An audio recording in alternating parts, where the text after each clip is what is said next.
এটা আমি রবের পক্ষ থেকে নাজিলকৃত কিতাব। আল্লাহ নাজিল করলেন কিতাব, কিতাবুল্লাহ। রক্ষণাবেক্ষণের জিম্মাদার আল্লাহ পয়গম্বরের হাতে ছাইরা দিলেন।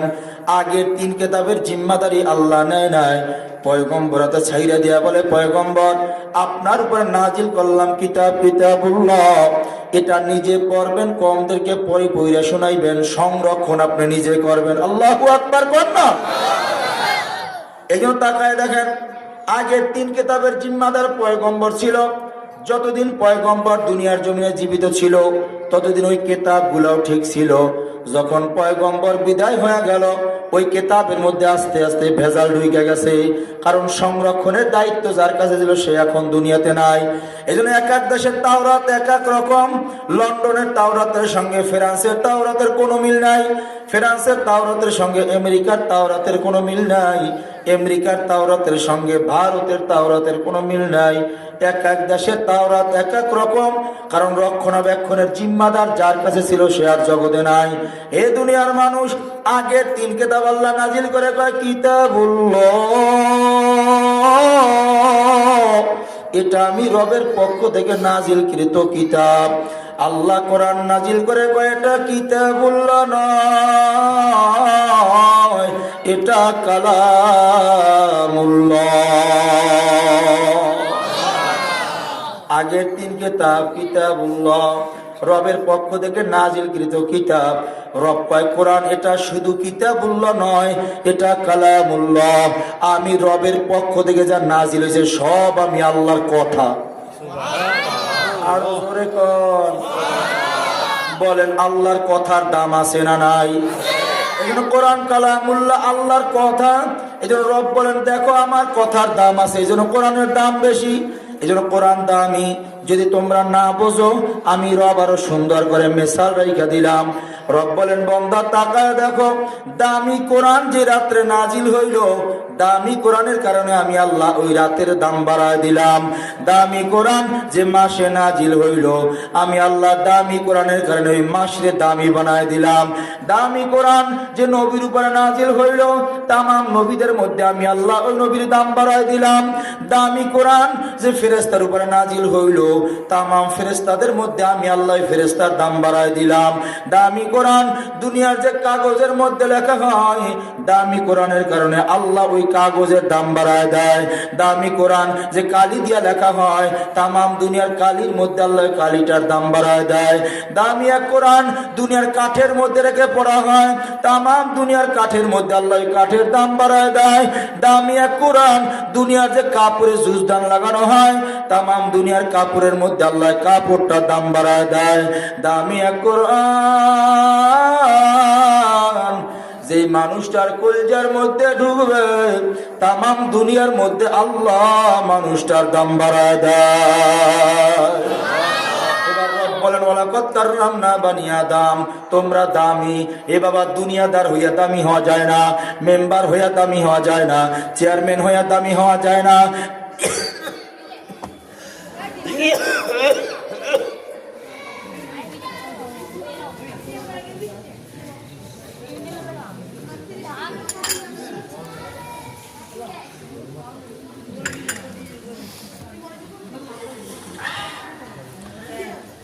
দুনিয়ার টাকা পয়সা দিয়ে দামি হওয়া যায় না। এই বলেন এগুলো দিয়ে দামি হওয়া যায়? বুঝতেছেন তো? হালত বেশি মনে করতে পারব না। আল্লাহ যেন সহজ করে দেন সবকিছু। আমরা দামি জগতে, দামি হওয়ার জন্য কি লাগবো? মেম্বার হওয়া লাগবো। দামি হওয়ার জন্য মেম্বার হওয়া লাগবো।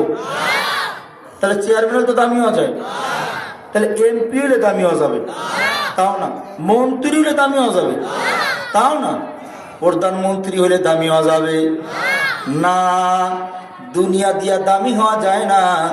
দুনিয়াদারদের যত বয়স বাড়ে তত দাম কমে, কোরআনওয়ালার যত বয়স বাড়ে তত দাম বাড়ে। আজকের মেম্বার কালকের মেম্বারই না থাকলে তারে কেউ জিগায় না। আজকের চেয়ারম্যান কালকের চেয়ারম্যানই না থাকলে তারে আর কেউ জিগায় না। আজকের এমপি কালকের যদি এমপি তো না থাকে, এই বাংলার জমিনে তার জায়গা হয় না। আজকের মন্ত্রী কালকের মন্ত্রিত্ব না থাকলে পালানোর রাস্তা খোঁজে। দুনিয়া দিয়া দামি হওয়া যায় না, দুনিয়া দিয়া যে যত দামি হইতে চাও দামি হওয়া সম্ভব না। রব বলেন যার মধ্যে কোরআন আছে তার দাম আছে, যার মধ্যে কোরআন নাই আমি রবের কাছে। রব কয় বাউদাতান বলা হয়েছে হাদিসে। দুনিয়াটা আল্লাহর কাছে মাছি, যে এই মাছির পাখনা, এই মাছির পাখনার যেমন কোনো মূল্য নাই, রব বলেন এই দুনিয়ার মূল্য আমি আল্লাহর কাছে নাই। যদি কোনো কোরআনওয়ালা হয় তাম দুনিয়ার মধ্যে আমি আল্লাহর কাছে ওই মানুষটা বড় দামি। এই জন্য তাকায় দেখবেন দুনিয়াদারদের বয়স বাড়ে দাম কমে। 60 বছর হয়ে গেলে সরকারও আর তারে রাখে না, রিটায়ার করে পাঠায় দেয়। একজন এসপির কি পরিমাণ পাওয়ার, একটা ফোন দিলে নোয়াখালী জেলাটা থর থর করে কাঁপে। জোরে গান ঠিক কিনা? যেদিন রিটায়ার করে বাড়ি চইলা যায় দেখলে তারে রাস্তার পাগলেও আর জিগায় না। দুনিয়াদারদের যত বয়স বাড়ে তত দাম কমে, কোরআনওয়ালার যত বয়স বাড়ে তত দাম বাড়ে। এ কোরআন যেখানে লাগে সেখানের দাম বাড়ে, কাঠে লাগলে কাঠের দাম বাড়ে, কাগজে লাগলে কাগজের দাম বাড়ে, কাপড়ে লাগলে কাপড়ের দাম বাড়ে, কালিতে লাগলে কালির দাম বাড়ে। যে মানুষটার কলিজার মধ্যে ঢুকবে তামাম দুনিয়ার মধ্যে আল্লাহ ওই মানুষটার দাম বাড়ায় দিবে। এই জোরে কোরআন তাহলে দামি হওয়ার জন্য কি লাগবে? আওয়াজই দেয় না। দামি হওয়ার জন্য কি লাগবে? নারায়ে তাকবীর। ইমানের পাওয়ার নাই, মরলে এই ইমান লইয়া জান্নাতে যাওয়া যাবে না। রাগ করিও না বাজান, গায়ে শক্তি যদি না থাকে যেমন হাঁটা যায় না, ইমানের শক্তি না থাকলেও কবর হাসর পার হওয়া যাবে না। ইমানের পাওয়ারই নাই, মুসলমানের পাওয়ার নাই। তো এই যে কথা কই না, এই গলার শক্তি দিয়া কই না, গলার শক্তি দিয়া চলেই না। কিন্তু আমার ইখলাস হলো গলাও যার, কোরআনও তার, বন্দাও তার, কথাও তার। কথা কয় না? আল্লাহ চাইলে বলাইবেন, না চাইলে হবে না। ডাক্তার দেখাইতে গেলাম, ডাক্তার বলে হুজুর গলার অবস্থা ভালো না, 1 সপ্তাহ মুখে তালা লাগান, কাগজে লেখা দেন, মুখ দিয়ে কোনো কথাই বলা যাবে না। আমি বললাম মাহফিলের দাওয়াত দেওয়া কি করুন? কোনো কাজ হবে না, কথাই বলা যাবে না। আল্লাহরে কইলাম আল্লাহ, ডাক্তার কয় কথা বলা যাবে না, গলাও তোমার, কোরআনও তোমার, দুনিয়াও তোমার, বন্দাও তোমার। আল্লাহ তুমি যা ভালো চাও তাই করে দাও। চলতেছে আলহামদুলিল্লাহ, অসুবিধাও তো হয় না। এই আল্লাহর বান্দারা ইমানি পাওয়ার যদি না হয়, দেহের শক্তি না থাকলে যেমন হাঁটা যায় না, ইমানের পাওয়ার শক্তি যদি না হয়, কবর থেকে হাসর, হাসর থেকে মিজান, মিজান থেকে 30,000 বছরের রাস্তা পুলসিরাত কেমনে পার হইবা বুঝা শুই না, তারপর যান। আওয়াজ দিয়া আর একবার ইমানি আওয়াজে কন্যা নারায়ে তাকবীর। এবার দুনিয়াতে কোরআন যার মধ্যে থাকে তার দাম বাড়ে। এই যে কোরআন দামি, আরো প্রমাণ লাগবে। কোরআন যেখানে থাকে সেখানের দাম বাড়ে। এজন্য রব বলেন কোরআন যদি কলিজার মধ্যে থাকে তাহলে আমি আল্লাহ তার দাম বাড়ায় দেই। বলবেন মৌলভী ইউনূস কোরআন থাকলেই যে দামি হওয়া যায়, প্রমাণ দাও। প্রমাণ নাও রে বাবা, কোরআন থাকলেই যে দামি হওয়া যায়। আমাদের বাংলাদেশের যেই সরকারি ক্ষমতায় আসে সবাই চায় বাংলাদেশের মান মর্যাদা বাড়ুক, তামাম বাংলাদেশ নয় তামাম বিশ্বে আমাদেরকে চিনুক। এজন্য দেখবেন তারা কিছু খেলোয়াড় লালন পালন করে, যাদেরকে মোটা অঙ্কের বেতন দেয়, বাড়ি দেয়, গাড়ি দেয়, উন্নত চিকিৎসা দেয়, কত প্রশিক্ষণ দেয়, যাদের পেছনে প্রতি বছর হাজার হাজার কোটি টাকা বরাদ্দ হয়। কথা বলেন ঠিক কিনা? হাজার হাজার কোটি টাকা বরাদ্দ। প্রতিটা জেলা শহরের মধ্যে একটা করে স্টেডিয়াম বানায় রাখছে, কোন কোন জেলার মধ্যে আরো বেশি।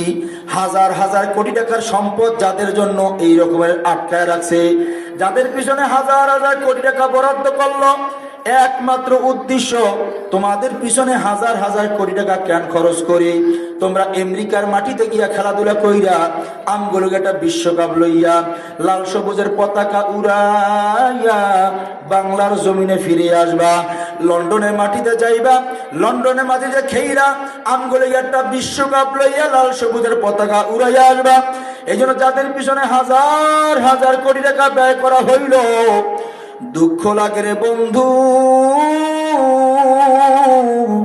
যাদের পিছনে হাজার হাজার কোটি টাকা ব্যয় কইরা এত স্বপ্ন বুনলো, তোমরা আমাদের বাংলাদেশের মানচিত্রের মধ্যে লাল সবুজের পতাকাটারে উত্তোলন কইরা ধরবা, হাজার হাজার কোটি টাকা ব্যয় করলো, কিন্তু দুঃখের সাথে বলতে হয় যাদের পিছনে এত টাকা এত সময় ব্যয় করলো, তারা আজ পর্যন্ত একটা বিশ্বকাপ তো দূরের কথা, আমগরে একটা 4 কাপ আইনা দেখাইতে পারে না।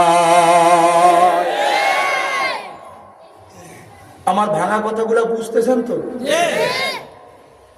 মাঝে মাঝে বিমানটা রিজার্ভ করে পাঠায়, দেখা যা খেয়ে যায় আমগরে বিশ্বকাপ আনবি, কিন্তু দুঃখ লাগে বাবা, যাদের পিছনে হাজার হাজার কোটি টাকা বরাদ্দ কইরা খরচা করলো, একটা 4 কাপ আইনা দেখাইতে পারলো না। অথচ তাকায় দেখেন আপনাদের এই আব্দুল মান্নান, নাম কি, আব্দুল মান্নান জামিয়া মাদ্রাসার মতো হাজারো মাদ্রাসা আমার বাংলাদেশের মধ্যে ছড়ায় ছিটায় আছে, যে মাদ্রাসাগুলোতে সরকারি কোনো বরাদ্দ নাই, সরকারি 10টা টাকাও নাই, সরকারের পক্ষ থেকে 10 কেজি চালও নাই, কারো পকেটের 10 টাকা, কারো পকেটের 20 টাকা, কারো 50 টাকা, 100 টাকা, কোনো মা বোনদের মুষ্টি চাল, কারো জাকাতের টাকা, কারো ফেতরার টাকা দিয়ে এই মাদ্রাসাগুলো চলে। এখানে আল্লাহর কোরআন গুলা তারা হেফজ করে ইয়াদ করা কলজার মধ্যে মজুদ করে রেখে দেয়, যেখানে সরকারি কোনো বরাদ্দ নাই রে বাবা। সরকার হাজার হাজার কোটি টাকা বরাদ্দ কইরা যাদেরকে দিয়ে এত স্বপ্ন দেখলো, আজ পর্যন্ত এইটা বাস্তবায়ন করতে পারলো না। অথচ এই সমস্ত মাদ্রাসায় ঠেলাওয়ালা কুলিওয়ালা দিন মজুরের সন্তানগুলা পইরা আল্লাহর কোরআনটা যখন কলজার মধ্যে ঢুকাইয়া, ওরা যখন বিশ্বের মানচিত্রের মধ্যে ঢুকা 109টা, 110টা, 115টা, 119টা দেশকে পিছনে ফেলাইয়া লাল সবুজের পতাকা উড়াইয়া আমার বাংলার জমিনে বিজয়ের বেশে ফিরিয়ে আইছে। ঠিক না বেঠিক? আরো জোরে কর। কই সরকার তো 10 টাকাও তাদেরকে দেয় নাই, অথচ যাদের পিছনে হাজার হাজার কোটি টাকা বরাদ্দ করলো, বাংলাদেশ থেকে যখন যায় তখন কয় কারা যায়, কয় টাইগার বাঘের বাচ্চাগুলো যায়। যখন ঠইগা বাংলাদেশে আসে কয় আইসে কারা, কয় ভিজা বিলই। কথা কয় আওয়াজ না তো, ওয়াজ ওঠে না ভিতরে, কি কথা ঠিক না বাড়ি? হ্যাঁ, এইবার শুনছি খেলাধুলা কইলে নাকি জোতা খাইছে, স্টেডিয়ামের মধ্যে নাকি জোতা মারছে। কথা কয় না? এই যুবক তোমরা কও কথা ঠিক না বাড়ি? কেন ওগো মধ্যে দুনিয়া আছে, আল্লাহর কোরআন নাই, এই জন্য এত চেষ্টা কইরা জোতা খায়, একটা বিশ্বকাপ লইয়া আইতে পারে না। আর তাকায় দেখো আল্লাহর কোরআন থাকার কারণে একবার দুইবার নয় বহুবার বিশ্বের মানচিত্রের মধ্যে আমার বাংলাদেশের সন্তানগুলো আল্লাহর কোরআনের তেলাওয়াত কইরা কইরা সব সময় আমার বাংলার জমিনের সম্মানটা সবার উপরে ধইরা রাখছে। এবার বলেন কোরআন থাকলেই যে দামি হওয়া যায়, আর ফরমান লাগবে? প্রমাণ আমার কাছে হাজারো ছিল, স্বাস্থ্য ভালো না, এই জন্য দেওয়ার সুযোগ নাই গো বাবা। কোরআন দামি, প্রমাণ দিলাম। কোরআন থাকলে দামি হয়, প্রমাণ দিলাম। কোরআন সাইরা যেই দিকে দৌড়াও কোনদিন শান্তি পাইবা না। কথা কয় না? ঠিক না বাড়ি? হে আল্লাহ পাকের বান্দারা, রাগ করতেছেন আপনারা? এই জন্য লাগবে কোরআন। বলেন কি লাগবে? এই সালে আহমদ তাকরিমের এলাকায় গেলাম, বয়ান করতেছি, ওর দাদা আমার পাশে বয়ান শোনে। বয়ানের শেষে জিগাইলাম সালে আহমদ তাকরিমের কারগুজারি বলেন। পাশ থেকে একজন বলে হুজুর সালে আহমদ তাকরিমের বাবা একজন ভ্যান চালক। কপাল ভরা জাতি, কপাল ভরা জাতি। ভ্যান চালকের সন্তান সালে আহমদ আমার মাওলার কোরআন থাকার কারণে আমার মাওলার তামাম দুনিয়ার মধ্যে তার পরিচিতি ঘটায় দিল। বিদেশে 17 দিনের সফরে গেলাম, 17 দিনের সফরে বিদেশ চলে গেলাম। বিদেশিরা আমার লগে মুসাফা করার লগে আইছে। আইয়া কয় ও মৌলবী তোমার বাড়ি বাংলাদেশ? জি। কয় আইসি মুসাফা করার লইগা, তুমি সালে আহমদ তাকরিমের দেশের মানুষ। চোখের বাড়ি সাইরা বললাম ভাই সালে আহমদ তাকরিম রে কেমনে চেনো? ও চোখের বাড়ি সাইরা কয় মৌলবী আল্লাহর কোরআন দিয়া তামাম দুনিয়াটারে যে কাঁপাইল, তারে বুঝি আমরা চিনি না। বললাম আমার দেশে 5টা মন্ত্রীর নাম কম, কয় আমরা এগুলা জানি না। আমার দেশের প্রধানমন্ত্রীর নাম কি জানো? ও কয় না আমি তাও জানি না। আমি বললাম ভাই আমার দেশের মন্ত্রীর নাম তুমি জানো না, আমার দেশের প্রধানমন্ত্রীর নাম তুমি জানো না, সালে আহমদ তাকরিম রে তুমি চেনো? তার মানে আল্লাহর কোরআন আছে, ওই দেশের মানুষ আমার দেশের প্রধানমন্ত্রীর চেনে না, একটা ভ্যান চালকের সন্তান রে চিনে। কোরআন থাকলে দামি হওয়া যায়, আল্লাহ দুনিয়ার মধ্যে পরিচিতি ঘটায়। এই বলেন দামি হইতে কি লাগবো? আরো জোরে কয় না? মুসলমানের ঘরে কোরআনের আওয়াজ নাই, মুসলমানের ঘরে কোরআনের তেলাওয়াত নাই, মুসলমান দাবি করে কোরআন পড়তে পারে না, কথা কয় না? এই দাড়ি বেকা বহুত আছে, আনে যদি জিজ্ঞাই করে পড়তে কেমন মুসলমান, কথা কয় না? কেমন মুসলমান? রব্বা দামি হইতে লাগবে কোরআন। বলেন দামি হইতে কি লাগবে? যার মধ্যে কোরআন আছে তার মধ্যে দাম আছে, শুধু দুনিয়ায় না আখিরাতেও দাম। হে দুনিয়ার মানুষ, একজন এসপির কি পরিমাণ পাওয়ার। ড্রাইভারকে বলা আছে রাস্তা দিয়া চলবা, যদি পুলিশে গাড়ি সিগন্যাল দেয় সাথে সাথে দাঁড়াইবা, কারণ আমগো তো আর কোনো দুর্বলতা নাই। সিগন্যাল দিল, দাঁড়ায় গেল, দেখি লম্বা সিরিয়াল। ওই দিন প্রাইভেট কারের একটা কি যেন অভিযান চলতেছে, ড্রাইভার নামলো, এক হাতে কাগজ, এক পা বাহিরে আর এক পা ভেতরে, এর মধ্যে পুলিশ চলে আসছে। আইসে দেখে আমার গাড়ির সামনে আমার একটা নেম প্লেট দেওয়া আছে, এক পাগলে বানাই দিয়েছে পঞ্চগড়ের পাগলের বাড়ি। কাগজেরা ফেলাইবেন না, আমার নাম নিচে দেওয়া আছে, মানুষ এটা দেখে দেখে আমার লেগে দোয়া করবো, পাগল মানুষ তো, এই জন্য মহব্বত রাইখে দিছি, সামনে একটা নেম প্লেট দেওয়া আছে আমার। পুলিশ আইয়াই দেখে নেম প্লেট, ভিতরে আমি বসা। আমার কয় হুজুর মাহফিলে যান? বুঝি হ্যাঁ মাহফিলে। ড্রাইভার ইশারা দিয়ে কয় যান। আমি কাগজ দেখবেন না, কাগজ পরীক্ষা চলে না, আপনার দেরি হবো, আপনি যান। ড্রাইভার কাগজ আমার হাতে দেখলে দেখেন, কয় এত কথা বললেন না, যান হুজুরের দেরি হবো। ড্রাইভার স্টার্ট দিল, তাকাই দেখি রাস্তার পাশে আমার থেকেও লম্বা একটা মানুষ, বডি আরো ভালো। ড্রাইভারকে বললাম দাঁড়াও, পরিস্থিতি কি একটু দেখি। এবার পুলিশ গিয়া বলে কাগজ দেন, উনি বলে আমি একজন রিটায়ার্ড পারসন এসপি। আবারও বলে কাগজ দেন, উনি আবারও বলে আমি একজন রিটায়ার্ড পারসন এসপি। 3বার বলার পর টিআই কয় আপনি কি আমার কানা বা বয়রা মনে করছেন? শুরু থেকে আপনার কথা আমি শুনতেছি, আপনার না কাগজ চাই, আপনি বারবার রিটায়ার্ড পারসন এসপিআই পরিচয় কেন দেন?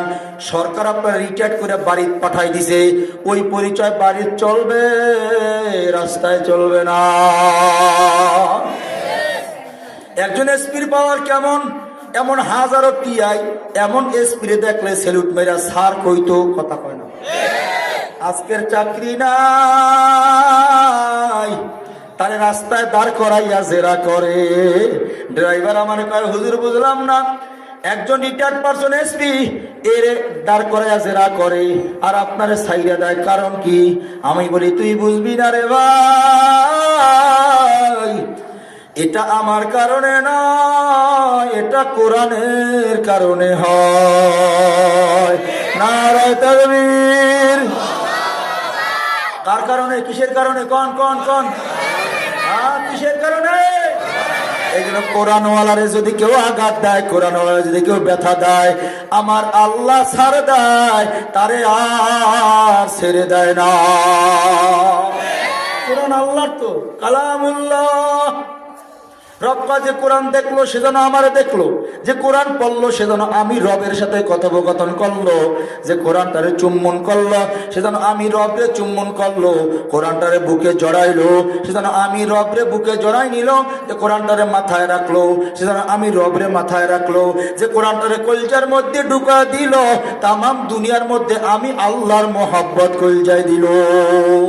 নারায়ে তাকবীর। আওয়াজই ওঠে না, নারায়ে তাকবীর। আল্লাহ কবুল করেন, জোরে কোন আমিন। 1 নম্বরে বুঝাইলাম কোরআন দামি, 2 নম্বর বুঝাইলাম যার মধ্যে কোরআন আছে সে দামি, কথা কয় না? এইবার বলেন কয়জনে কোরআন পড়তে পারেন? হাত উঠান লাগবে না, প্রশ্ন করেন নিজের কাছে। নেতা হইয়া, ওই আগেই তো কইছি, নেতা হইয়া দামি হইতে চায়, কথা কয় না? নেতা হইয়া দামি হওয়া যায় না। তোমার নেতাগিরি যেদিন থাকে না, পুলিশের বুড়ের বাড়ির চড়ে তোমার ধৈরা জেলখানায় ঢুকায় দেয়। কথা কয় না? কিসের নেতামি করো? কোরআন কলজার মধ্যে ঢুকাও, দেখবে এইভাবে যত বয়স বাড়বে আল্লাহ তত সম্মানের চেয়ারটা বড় বানায় দিবে।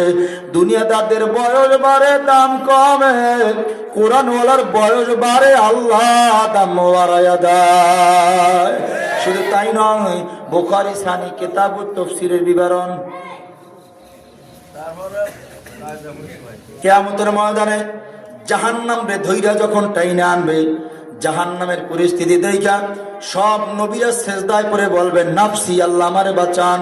ইয়াকুল ইব্রাহিম খলিলুল্লাহ নাফসি নাফসি, আদম সফিউল্লাহ নাফসি নাফসি, ঈসা রুহুল্লাহ নাফসি নাফসি, মূসা কালিমুল্লাহ নাফসি নাফসি। সব নবীরা নাফসি নাফসি বলে সিজদায় পড়ে কাঁদবে। একমাত্র উম্মতে মুহাম্মাদের মধ্যে যারা হাফেজে কোরআন, আশিকে কোরআন যারা, এরা হাসতে হাসতে আল্লাহর জান্নাতের দিকে চলে যাবে। আশ্চর্য হয়ে আওয়াজ হবে, এরা কারা? নবীদের হুঁশ নাই, নবীরা পর্যন্ত সিজদায় পড়ে নাফসি নাফসি বইলা কান্দে। এরা আবার কারা? আওয়াজ হবে, এরা হলো আশিকে কোরআন। দুনিয়ার জমিনে কোরআন পড়ছে, কলজার মধ্যে কোরআন ধইরা রাখছে, কোরআন অনুযায়ী আমল করছে। এরা হলো আশিকে কোরআন। এদের কপালে কোনো চিন্তার ছাপ নাই, এদের কপালে কোনো রকমের দুশ্চিন্তা নাই, এদের কোনো পেরেশানি নাই। আল্লাহ বিনা হিসাব জান্নাত দিয়ে দিবে। শুধু তাই নয়, সব নবীরা নাফসি নাফসি বলে কাঁদবে। ওই সময় একজন আশিকে কোরআন রে আল্লাহ ডাক দিয়ে বলবে, যাও 10 জনকে ধইরা জাহান্নাম থেকে বের করে জান্নাতে লয়ে যাও। আরো জোরে কত বয়ান করুন, স্বাস্থ্য ভালো না, পারতেছি না, গলা দিয়া আসে না কথা। আল্লাহ যেন এই কথাগুলোর উপর আমল করার তৌফিক দান করেন। কিতাবে লম্বা লম্বা কথা লেখছে, আপনাকে আগ্রহ কোন দিকে ভিতর দিয়ে বেরোয় না, ফিতে পেঁচাই যায় বারবার।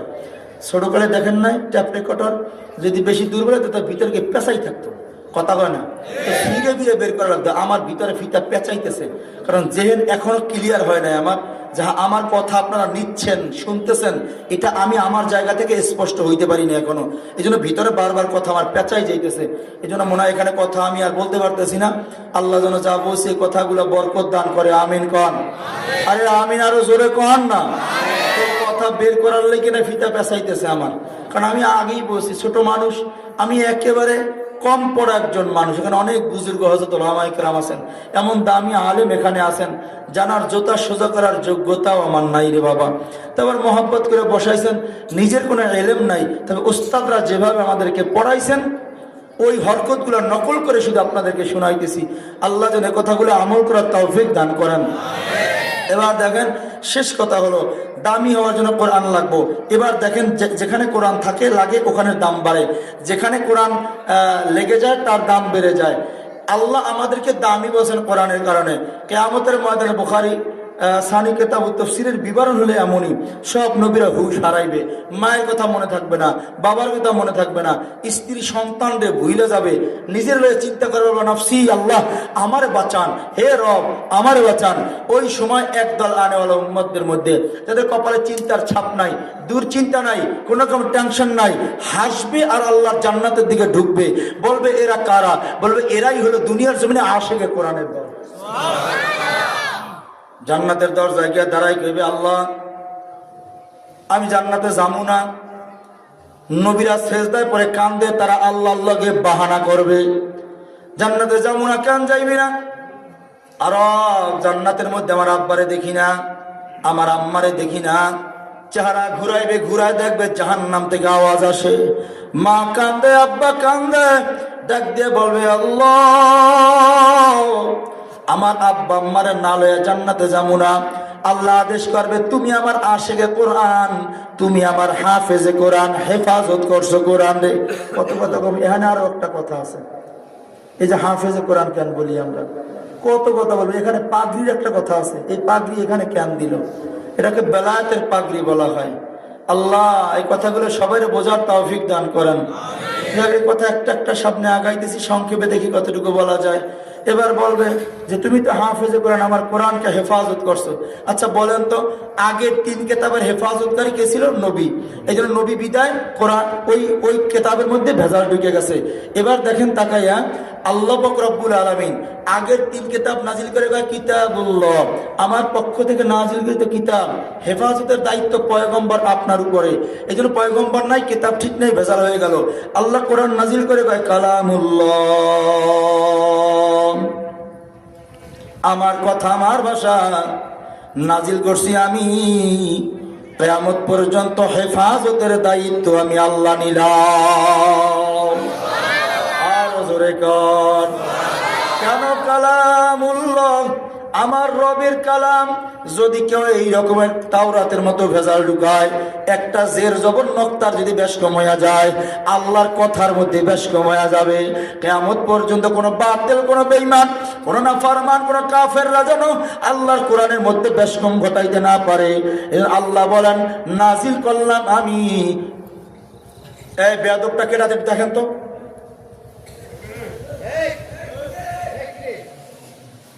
আল্লাহ আমাদের হেদায়েত দান করেন, আমিন কর না। নাজিল করলাম আমি, কিয়ামত পর্যন্ত হেফাজতের দায়িত্ব আমি আল্লাহ নিলাম। এবার প্রশ্ন করবেন মৌলভী ইউনূস, কোরআন আল্লাহ নাজিল করলো কালামুল্লাহ, কিয়ামত পর্যন্ত আল্লাহ যে কোরআনের হেফাজতকারী, দলিল দাও। কি প্রমাণ আছে না? দলিল দাও। আল্লাহ যে হেফাজতকারী, এর দলিল দাও। রব কয় আমি যে কোরআন কেমনে হেফাজত করি তোমরা বোঝো না, আমি আল্লাহ কেমনে হেফাজত করি বোঝো না। ছোট্ট ছোট্ট কলজা গুলারে আমি আল্লাহ মেমোরি কার্ড বানাইয়া, আমি হাফেজে কোরআন বানাইয়া, কোরআন মওজুদ কইরা কিয়ামত পর্যন্ত আমি আমার কোরআনকে হেফাজত করব। তামাম দুনিয়ার বাতিল, বেঈমান, কাফের, কোরআনের দুশ্মন যারা একাত্র হইয়াও যদি গবেষণা করে, আর দুনিয়াতে কোরআন রাখবে না, কোরআনের কপি আর থাকতে দিবে না, আশিকে কোরআন আর বুনতে দিবে না, এমন যদি কেউ হয়ে যায়, আমার রব কয় তামাম দুনিয়ার মানুষ বুঝা নাও, ওরা যদি গবেষণা কইরা সব দুনিয়ার কোরআনের কপিগুলা একই দিনে যদি সিজ করিয়া লইয়া যায়, দুনিয়াতে আর কোনো কোরআনের কপি অবশিষ্ট থাকবে না। আটলান্টিক মহাসাগরে নিয়া, মহাসাগরের মাঝখানে সব কোরআনের কপিগুলা যদি ডুবাইয়াও দেয়, আমার রব কয় কোরআনের কপিগুলা ডুবাই দিতে পারবি, আমার কোরআন ডুবাই দিতে পারবি না। কেন? দলিল কি? আগের 3 কিতাব মিলিয়া তাকায় দেখেন, আল্লাহ বলেন এটা হেফাজতের দায়িত্ব পয়গম্বর আপনি, আল্লাহ নিজের হাতে নেয় নাই। এই জন্য ইতিহাস বলে, আমি মৌলভী ইউনূসের 17 বছরের গবেষণার ঘটনা আপনারা শোনাই। অনেক বুজুর্গ হযরত উলামায়ে কেরাম মওজুদ আছেন, যদি আপনার কাছে এর থেকে ভালো তথ্য থাকে আমার বইলা দিয়েন, পরবর্তী সংস্করণে বয়ানে আমি সংশোধনে বইলা দেব। 17 বছর গবেষণা করলাম ইতিহাস লইয়া, যতটুকুন দেখলাম রে বাবা, আগের 3 কিতাব নাজিল করে আল্লাহ কয় কিতাবুল্লাহ, রক্ষণাবেক্ষণের দায়িত্ব পয়গম্বর, আল্লাহ নিজের হাতে নেয় নাই। এই জন্য আগের 3 কিতাব মিলিয়া তামাম দুনিয়ার মধ্যে হাফেজ পাওয়া যায় মাত্র 5 জন। জোরে কোন, মুখস্থ করেন, কয়জন?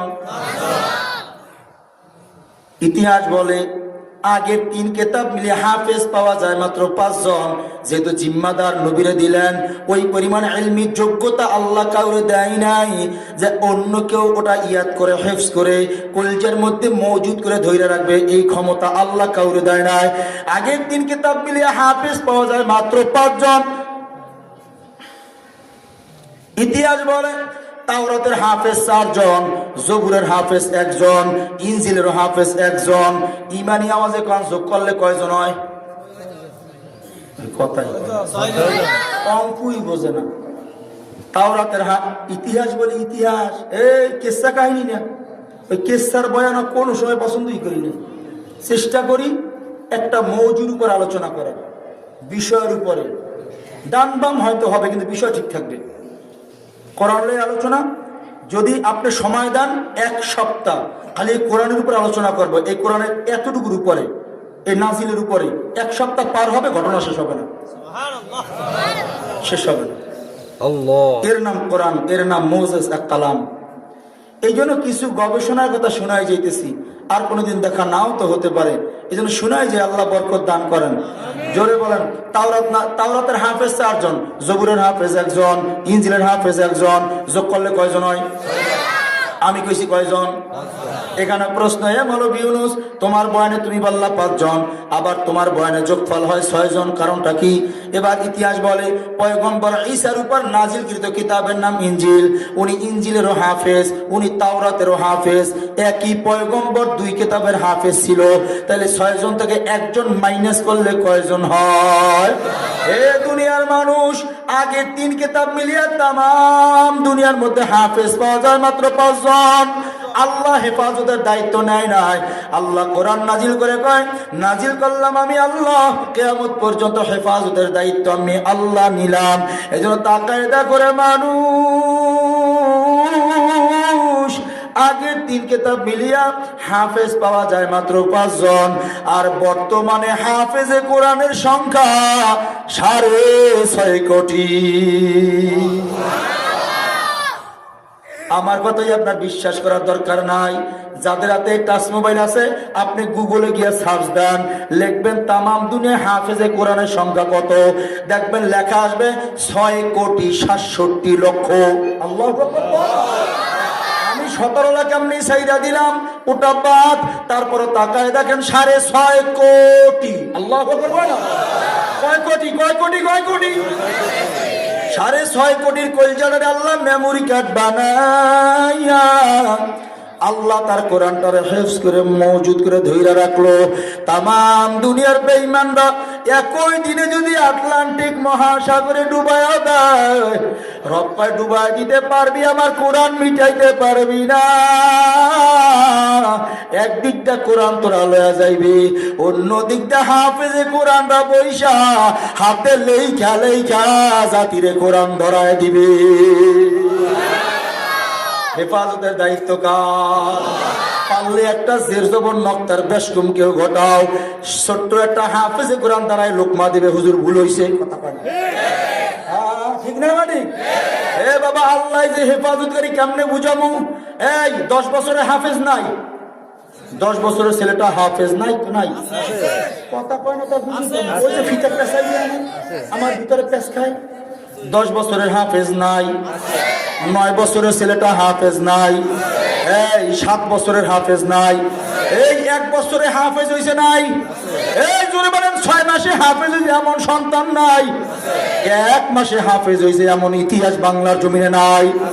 ওরে দুনিয়ার মানুষ, 1 মাসে হাফেজ বনাইয়া আমার মাওলা বুঝায়, ওরে বেঈমান, কোরআন লইয়া যত দুশ্মনী করো আমার কোরআন মিটাই দিতে পারবি না।